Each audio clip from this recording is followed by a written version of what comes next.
Le prince ne doit pas craindre de n'avoir pas une population nombreuse, mais de ne pas avoir une juste répartition des biens. Nicolas Machiavel. Avant le premier tour de la présidentielle en France, les candidats en lice ont déposé une déclaration de situation patrimoniale et une déclaration d'intérêt et d'activité.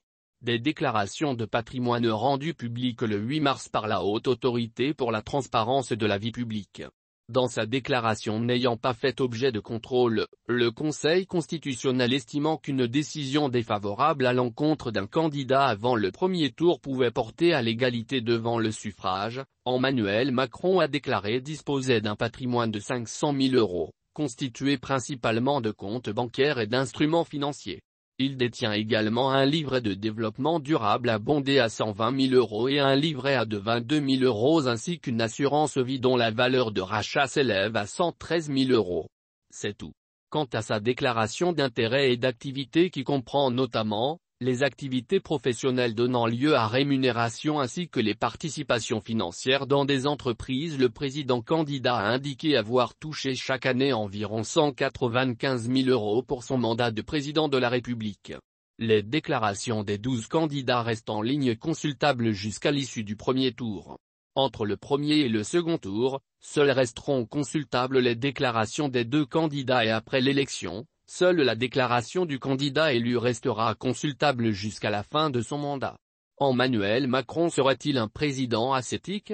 Son patrimoine doit faire sourire sous les tropiques et surtout ses pairs dictateurs africains qu'il soutient et encourage à se maintenir au pouvoir contre la volonté de leur peuple.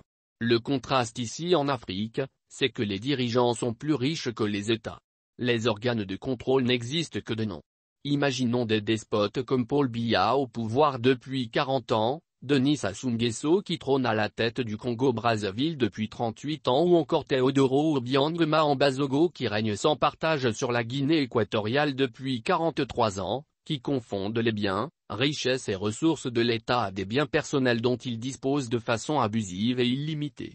Des pays où la corruption, les détournements des deniers publics, les malversations financières, le pillage des ressources sont les choses les mieux partagées, l'immense trésor que ces dirigeants peuvent se constituer. De plus, dans nos pays, le président représente l'État. Il dispose de tout à volonté. Il peut dépenser sans sourciller et sans contrôle comme un émir du Golfe. Les organes de contrôle d'ailleurs n'existent que de nom.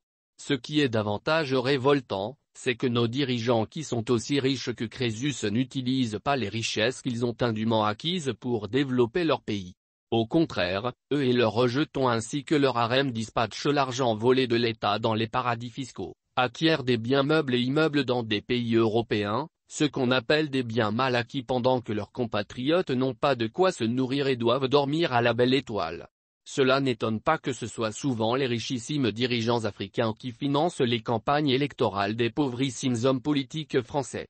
On se rappelle les aveux de Robert Bourgi en 2011, concernant les djembés petits et grands qui servaient à transporter des liasses de billets vers la France durant les campagnes électorales.